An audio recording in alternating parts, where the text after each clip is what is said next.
Dear students, ఈరోజు మనం Andhra Pradesh public service కమిషన్కి సంబంధించినటువంటి ఎగ్జామ్లో ఏపీ హిస్టరీకి సంబంధించి విజయనగర సామ్రాజ్యం పైన మనం ప్రశ్నలను అధ్యయనం చేద్దాం. ఓకేనమ్మా. ఏ బహమనీ సుల్తాన్ ఆధ్వర్యంలో దక్కన్ ముస్లిం రాజ్యాలు శ్రీకృష్ణదేవరాయలపై జిహాద్ని ప్రకటించారన్నారు. జిహాద్ అంటే ఏంది? మత యుద్ధం. ఇస్లాం మతం అభివృద్ధి చేసుకోవటం, ఇస్లాం మతాన్ని గెలిపించుకోవటం కోసం ఇస్లాం మతానికి చెందినటువంటి వాళ్ళు చేసేటటువంటి యుద్ధాన్ని జిహాద్ అంటారు. ఏ బహమనీ సుల్తాన్ ఆధ్వర్యంలో దక్కన్ ముస్లిం రాజ్యాలు శ్రీకృష్ణదేవరాయలపై జిహాద్ని ప్రకటించారన్నారు. అంటే యూసఫ్ ఆదిల్ షా, రెండో మహమ్మద్ షా, మహమ్మదు తర్వాత ఇబ్రహీం అన్నాడు. అంటే రెండో మహమ్మద్ షా బీజాపూర్ చక్రవర్తి అయినటువంటి బహమనీ సుల్తాన్ అయినటువంటి రెండో మహమ్మద్ షా నాయకత్వంలో శ్రీకృష్ణదేవరాయల పైన జిహాద్ని ప్రకటించడం జరిగింది.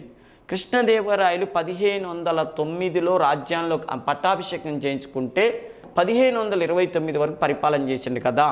వీళ్ళు కృష్ణదేవరాయలతో 1520వ సంవత్సరంలో కోవెలకొండ అనేటటువంటి ప్రాంతంలో యుద్ధం చేశారు. ఇది ప్రత్యేకంగా గుర్తుపెట్టుకోండి.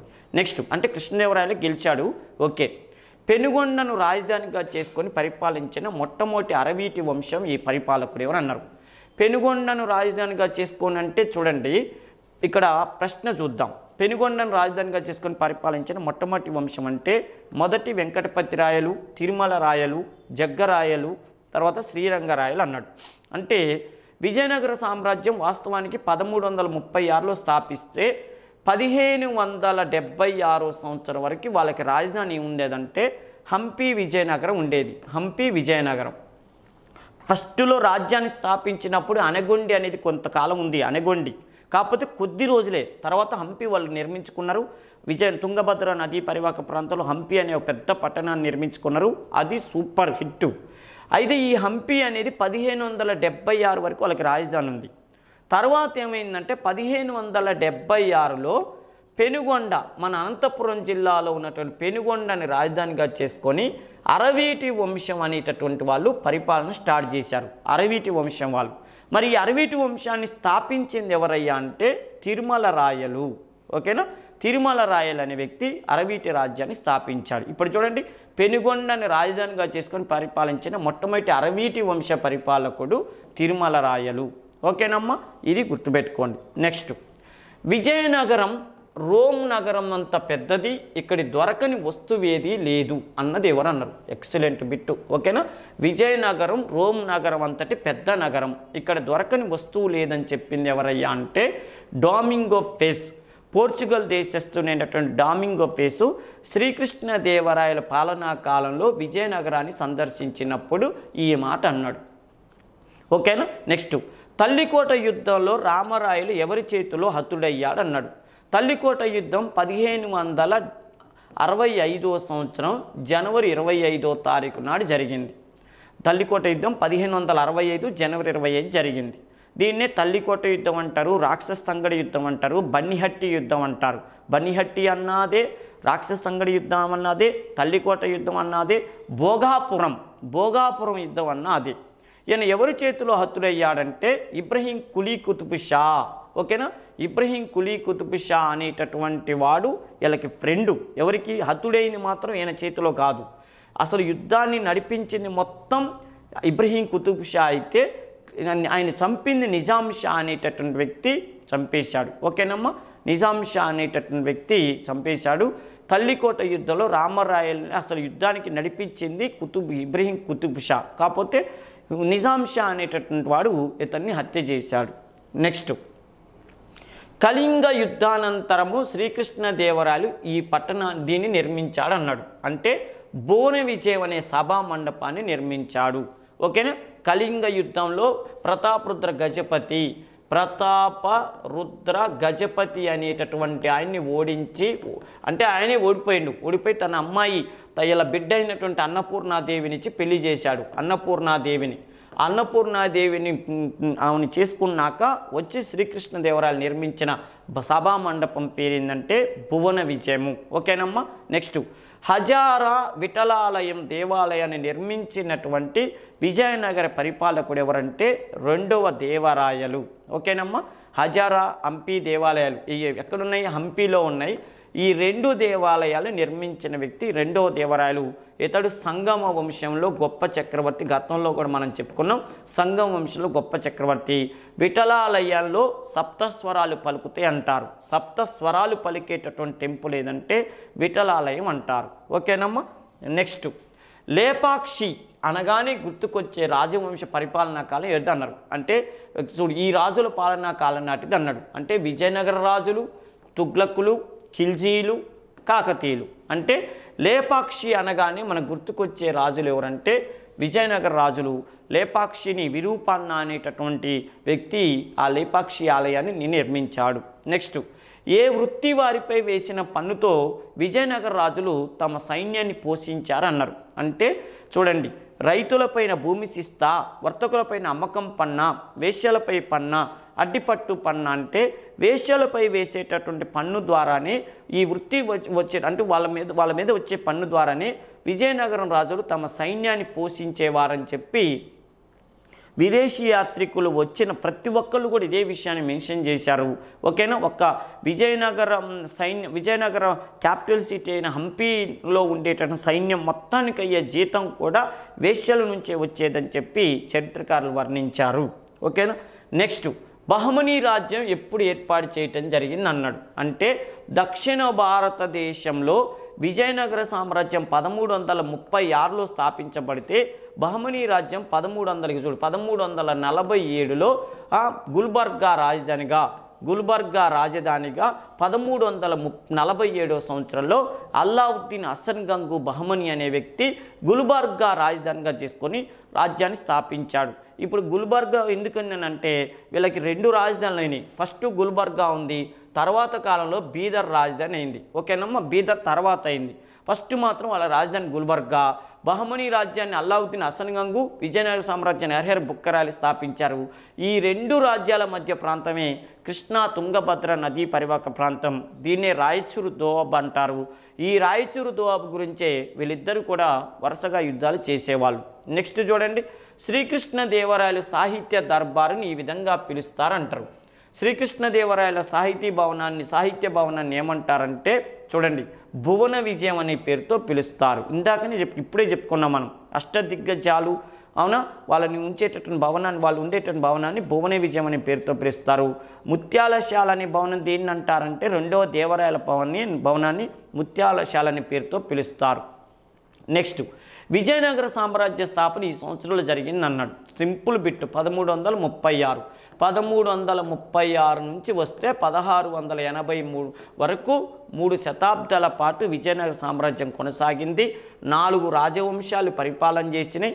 ప్రతి రాజవంశానికి ఒక్కో ప్రత్యేకత ఉంది. ఓకేనమ్మా. 1336 నుంచి 1680 4 రాజవంశాలు పరిపాలన చేసినాయి.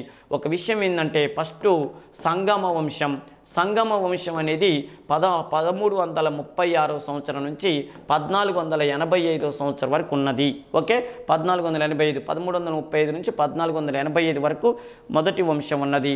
నెక్స్ట్ సంగమ వంశం. రెండోది సాలువ వంశం అనేటటువంటిది 1485 సంవత్సరం నుంచి 1505 సంవత్సరం వరకు ఉన్నది సాలువ వంశం. మూడోది తులువ వంశం అనేది 1505 సంవత్సరం నుంచి 1576 సంవత్సరం వరకు ఉన్నది. నాలుగో వంశము 1500 ఏదంటే అరవీటి వంశం అనేటటువంటిది 1576 సంవత్సరం నుంచి 1680 సంవత్సరం వరకు ఉన్నది. ఓకేనమ్మా. ఫస్ట్ సంగమ 1336 నుంచి 1485, సాలువ 1485 నుంచి 1505, తులువ వంశం 1505 నుంచి 1576, అరవీటి వంశం 1576 నుంచి 1680 వరకు. రేపు ఎగ్జామ్లో వరుస క్రమంలో అమర్చమంటాడు. ఏ రాజవంశం ఎన్ని సంవత్సరాల పాటు పరిపాలన చేసిందంటాడు, ఏ వంశంలో ఎవరు గొప్పోడు అంటాడు, ఎవరు స్థాపకుడే అంటాడు, ఎవరు చివరోడు అంటాడు. అది కూడా గుర్తుపెట్టుకోండి. సంగమ వంశంలో గొప్పవాడు రెండవ దేవరాయలు, సాలువ వంశంలో గొప్పవాడు సాలువ నరసింహరాయలు, తులు వంశంలో గొప్పవాడు శ్రీకృష్ణదేవరాయలు. అరవీటి వంశంలో గొప్పవాడు ఎవరంటే రెండవ వెంకటపతి రాయలు. ఇటు గుర్తుపెట్టుకోండి. సాలువ వంశం అర్థమైనమ్మా. అరవీటి వంశంలో గొప్పవాడు రెండవ వెంకటపతి రాయలు. ఒక ముఖ్యమైన విషయం ఏంటంటే మొత్తానికి 4 వంశంలో గొప్పవాడు ఎవరంటే శ్రీకృష్ణదేవరాయలు. ఓకేనా, అది గుర్తుపెట్టుకుని మళ్ళీ చెప్తాను. సంగ వంశంలో రెండో దేవరాయలు, సాలువ వంశంలో సాలువ నరసింహరాయలు, తులు వంశంలో శ్రీకృష్ణదేవరాయలు, అరవీటి వంశంలో వెంకటపతి రాయలు. గుర్తుపెట్టుకోండి. నెక్స్ట్ విషయం ఏంటంటే దక్కన్ సుల్తానులు అందరూ కలిసి రాక్షస తంగడి లేదా తల్లికోట యుద్ధంలో విజయనగర సైన్యాలను ఓడించినాయి. ఈ యుద్ధం ఎప్పుడు జరిగింది అన్నాడు. ఇందాకే చెప్పాను, 1565 సంవత్సరం జనవరి 25వ తారీఖు నాడు జరిగింది. ఈ యుద్ధంలో 4 రాజ్యాలు పాల్గొన్నాయి. ఏది రాజ్యాలంటే బీదరు, ఓకేనా, Bijapur, next Ahmednagar, next okay. Next విషయం ఏంటంటే గోల్కొండ రాజ్యం పాల్గొన్నాయి. 4 రాజ్యాలు బాగా గుర్తుపెట్టుకోండి, ఇక్కడ కన్ఫ్యూజ్ కావద్దు. బీదరు, బీజాపూర్, అహ్మద్నగర్, గోల్కొండ. పాల్గొనని రాజ్యం ఏదంటే బీరార్ పాల్గొనలేదు. ఓకేనమ్మా, బీరార్ అనే రాజ్యం పాల్గొనలేదు, గుర్తుపెట్టుకోండి. మిగతా 4 పాల్గొన్నాయి. ఓకేగా. నెక్స్ట్ మధురా విజయము అనే గ్రంథాన్ని రాసిన గంగాదేవి లేదా గంగాంబ ఇతని భార్య అన్నాడు. అంటే చూడండి, శ్రీకృష్ణదేవరాయల, రెండో దేవరాయల, కుమారకంపరాయల, అలయరామరాయల అంటే కుమారకంపరాయల భార్య మధురా విజయం రచించినటువంటి గంగాంబ. ఆమె గంగాదేవి అంటారు. అసలు ఎక్కడొచ్చింది మధురా విజయం అంటే విజయనగర సామ్రాజ్యాన్ని సంగమ వంశం పరిపాలన చేస్తున్నప్పుడు ఆ రాజు ఎవరంటే బుక్కరాయలు. బుక్కరాయలు అంటే రెండవ పరిపాలకుడు. విజయనగర సామ్రాజ్యాన్ని పరిపాలన చేసిన రాజుల్లో రెండవ వాడు బుక్కరాయలు. ఈ బుక్కరాయలు పరిపాలన చేస్తున్నప్పుడు ఎక్కడ మదురై ప్రాంతంలో, మధుర అంటే మన మధుర తమిళనాడులో ఉన్న మదురై ప్రాంతంలో ప్రజలందరూ కలిసి బుక్కరాయల్ని ఒక మాట అడుగుతారు. ఏమంటారంటే మీ పరిపాలనలో ప్రజలు చాలా సంతోషంగా ఉన్నారంట, మా మదురైని కూడా మీరే ఆక్రమించుకొని పరిపాలన చేయండి అని చెప్తే అప్పుడు బుక్కరాయలు ఏం చేసిందంటే తన కొడుకైనటువంటి కంపరాయలని మదురై ప్రాంతానికి దండయాత్రకు పంపించాడు. పంపించేటప్పుడు ఈయన చాలా యుక్త వయసులో ఉన్నాడు. మరి వీడికి తెలుసో తెలీదో యుద్ధం గురించి అని చెప్పి ఈయన దగ్గర ఉద్యోగం చేస్తున్నటువంటి సాలువ మంగు అనేటటువంటి వ్యక్తిని కూడా సేనా నాయకుడి నుంచి పంపించాడు. అప్పుడు కుమార కంపరాయలు, సాలువ మంగు ఇద్దరూ వెళ్ళి మదురై ప్రాంతాన్ని ఆక్రమించుకోవటం కోసం పెద్ద యుద్ధం చేశారు. ఆ యుద్ధం గురించి తన భార్య గంగాదేవి వాళ్ళ ఆయన సాధిస్తున్న ఘన విజయాలన్నింటిని గురించి ఆమె పుస్తకం రాసింది. మా మామయ్య పంపిస్తే పోయిండు, ఆ యుద్ధంలో విజేత అయిందంట, తిరిగి వస్తుందంట అని చెప్పి ఆ పుస్తకంలో వివరించింది. ఆ పుస్తకమే గంగాదేవి రచించిన మధురా విజయం. మదురై మీదకి దండయాత్ర పోయింది కాబట్టి మధురా విజయం అని పేరు పెట్టింది. గంగాదేవి కుమార కంపరాయలు భార్య. ఇప్పుడు ఎవరి కాలంలో వెళ్ళారు? బుక్కరాయల కాలంలో. ఇంకొక ఆయన వెళ్ళిన ఆయన ఎవరు? సాలువ మంగు. అందుకని చూడండి, మీరు రేపు ఎగ్జామ్లో మీరు విజయనగర సామ్రాజ్యం పాఠం చదివితే తెలుస్తుంది. ఈ యుద్ధంలో సాలువ మంగు కీలక పాత్ర పోషించింది కాబట్టి యుద్ధం అయిపోయిన తర్వాత బుక్కరాయలు వెనక్కి ప్రతిపక్ష సాలువ అనేట బిరుదు కూడా ఇచ్చాడు. అంతేకాదు మన చిత్తూరు జిల్లాలో చంద్రగిరి దగ్గర నారాయణవనం అని చెప్పి ఒక వనాన్ని కానుకగా పొందాడు సాలువ మంగు. ఓకేనమ్మా, ఇంత స్టోరీ ఉంది. మళ్ళీ చూడండి, సింహలాన్ని జయించి ఆక్రమించిన రెండవ దేవరాయల సేనాని ఎవరు అన్నాడు. అంటే లక్కన దండ నాయకుడు అనేవాడు సింహలం అంటే శ్రీలంకను జయించి ఆ ప్రాంతాన్ని కూడా ఆక్రమించుకోవటం జరిగింది. ఒక ముఖ్యమైన విషయం ఏంటంటే సంగమ వంశంలో గొప్ప చక్రవర్తి రెండవ దేవరాయలు అన్న కదా, ఈయన కాలంలో ఎంత గొప్ప విషయం ఏంటంటే రెడ్డి రాజులు అనేవాళ్ళు తమ ప్రతాపాన్ని కోల్పోయారు. మొత్తానికి విజయనగర సామ్రాజ్యంలో కలిపేశారు. రాయలసీమ ఈయన కాలంలోనే విజయనగర సామ్రాజ్యంలో గెలిచింది. అంటే రెడ్డి రాజ్యం కలిసింది, రాయలసీమ గెలిచింది. అదేవిధంగా సింహలం ప్రాంతానికి కూడా బయటికి కూడా వెళ్ళి రాజ్యాన్ని ఆక్రమించుకోవటం జరిగింది. నెక్స్ట్ నాచన సోముడు ఇతని ఆస్థానంలో గలడు అన్నాడు. అంటే బుక్కరాయల, అచ్యుతదేవరాయల, రెండో దేవరాయల అంటే బుక్కరాయలు 1 అనేటటువంటి కాలంలో బుక్కరాయలు 1 ఇందాకే చెప్పినగా మధురా విజయం వెనకాలంలోనేగా బుక్కరాయలు 1 కాలంలో నాచన సోముడు ఉన్నాడు. నాచన సోముడు ఏమైనా పుస్తకం రాసిండంటే ఉత్తర హరివంశం అనే పుస్తకం రాసిండు. నెక్స్ట్ యవన రాజ్య స్థాపనాచార్య అనే బిరుదు ఎవరికి గలదు అన్నాడు. అంటే శ్రీకృష్ణదేవరాయలకు ఉన్నది. ఎందుకు ఈ బిరుదు వచ్చిందంటే బీదర్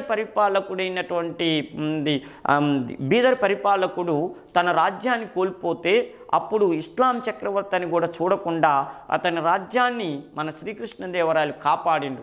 గమ్మత్తు ఏంటంటే బీదర్ రాజుని తన దగ్గర ఉద్యోగం చేస్తున్న సేనాపతి బరీద్ అనేవాడు కిడ్నాప్ చేసి వాడే సింహాసనం అధిష్ఠించి ఎవడు చెప్పుకుంటూ పోన్నాడు. ఆ సమయంలో ప్రజలంతా కలిసి ఆ బరీద్ అనేవాడికి వ్యతిరేకంగా పెద్ద గొడవ చేస్తున్నారు. ఆ సమయంలో చక్రవర్తిని ఎక్కడ దాచిపెట్టిండో చెప్పట్లేదు, ప్రజల్ని నానా చిత్రహింసలు పెడుతుండు. ఆ సమయంలో శ్రీకృష్ణదేవరాయలు మనకి ఎక్కడెక్కడ ఒరిస్సా ప్రాంతానికి దండయాత్రకి వెళ్తుండు.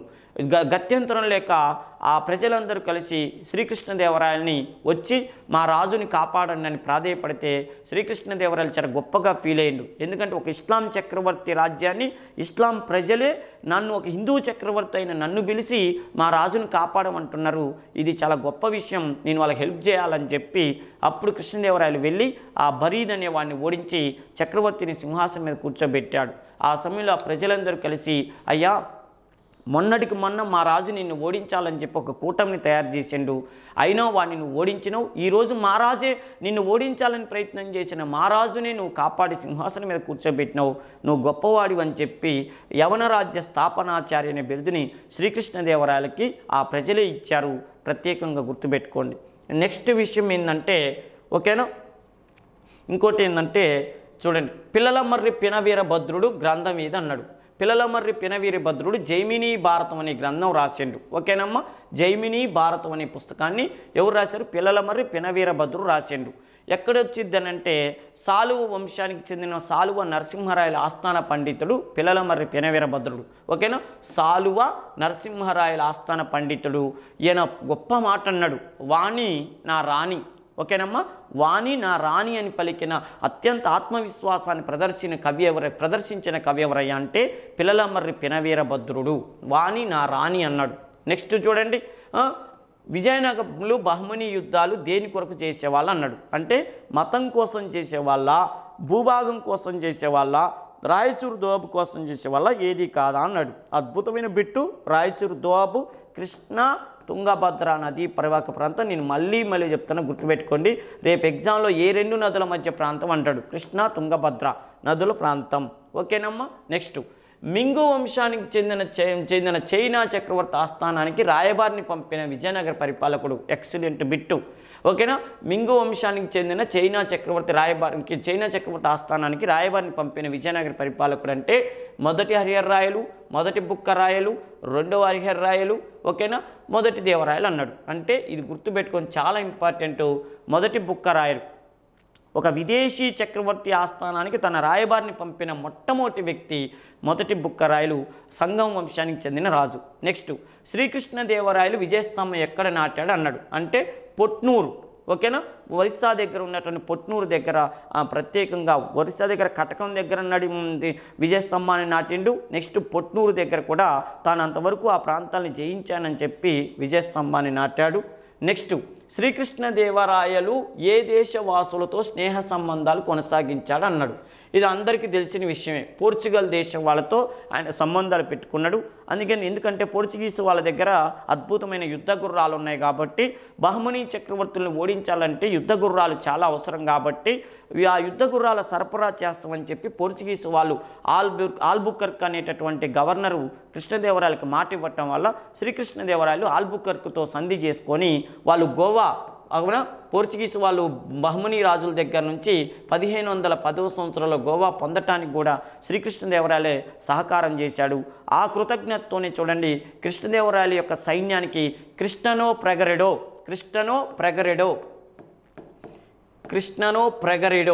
అనేటటువంటి ఒక సేనా నాయకుడిని తీసుకొచ్చి ట్రైనింగ్ ఇప్పించారు. ఆ విషయంలో పోర్చుగీస్ వారిని కృష్ణదేవరాయలు ఎప్పుడు వెనకేసుకొచ్చేవాడు. నెక్స్ట్, విజయనగరంలో వ్యభిచారం మీద వేసే పన్ను వేసేవారని చెప్పినటువంటి విదేశీ యాత్రికుడు ఎవరు అన్నాడు. వ్యభిచారం పైన పన్ను వేసేవాళ్ళని చెప్పిన రచయిత ఎవరంటే అబ్దుల్ రజాక్. ఈయన రెండవ దేవరాయలు దేవరాయలు II అనేటటువంటి కాలంలో వచ్చాడు.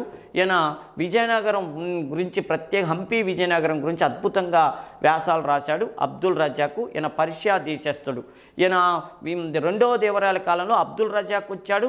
నికోలో కాంటి ఇటలీ యాత్రికుడైన నికోలో కాంటి కూడా వచ్చాడు. ఇటలీ యాత్రికుడు నికోలో కాంటి వచ్చిండు. పర్షియా దేశం నుంచి అబ్దుల్ రజాక్ వచ్చారు. వీళ్ళిద్దరు ఎవరి కాలంలో వచ్చారు? రెండవ దేవరాయల కాలంలో వచ్చారు. నెక్స్ట్, విజయనగర రాజులు కాలం నాటి సైనిక వ్యవస్థను ఏమంటారు అన్నారు. అమరనాయంకర విధానం అంటారు. అమరనాయంకర విధానం అంటే ఏంటి?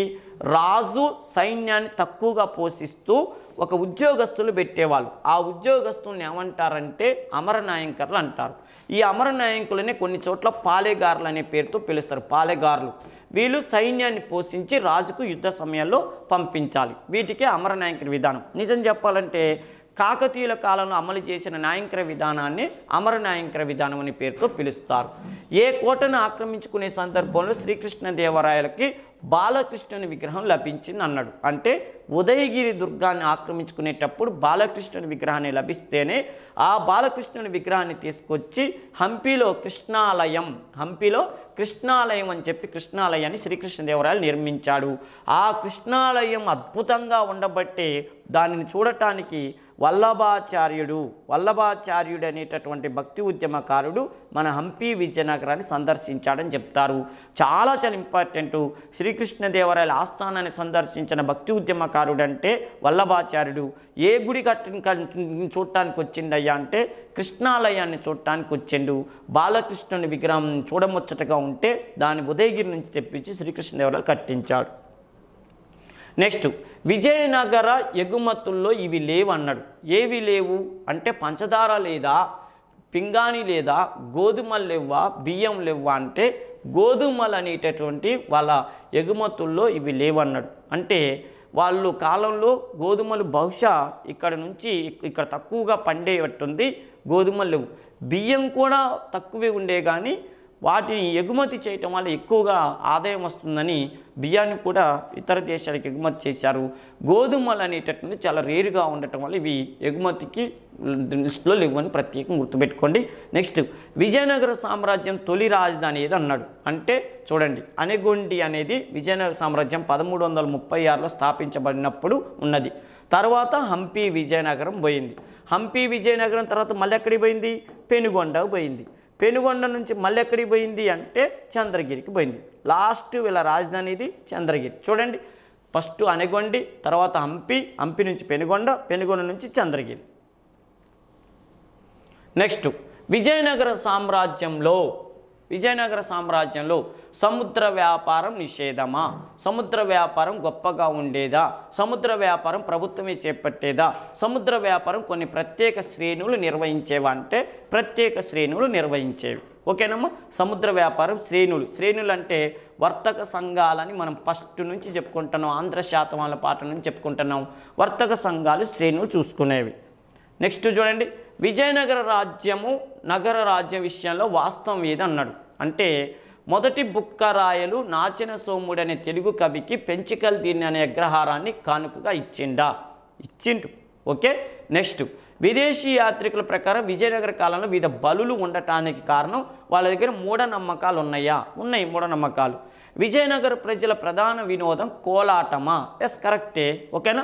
పైవన్నీ వాస్తవాలే. చూడండి నాన్న, విజయనగర కాలంలో విషయాలు వాస్తవేది. మొదటి బుక్కరాయలు నాచిన సోముడు అనేటాన్ని పుస్తకం రాశాడు. ఉత్తర హరివంశం అనే పుస్తకం రాశాడు. అందుకని ఆయనకి ఏమి ఇచ్చిండు? పెంచికల దీన్ని అనే అగ్రహారాన్ని ఇచ్చాడు. నెక్స్ట్, విదేశీ యాత్రికుల ప్రకారం విజయనగర కాలంలో వివిధ బలులు ఉన్నాయంటానికి కారణం ఏంది? మూఢనమ్మకాలు ఉండటం. విజయనగర ప్రజల ప్రధాన వినోదం అంటే ఏమని చెప్పాలి? కోలాటం. తర్వాత తోలుబొమ్మలాట అనేవి ఎక్కువగా ఉండేవి. ఓకేనా. ఇవి విజయనగర సామ్రాజ్యానికి సంబంధించినవి. మరొక అంశంతో మనం చర్చించుకుందాం. ఓకేనమ్మా.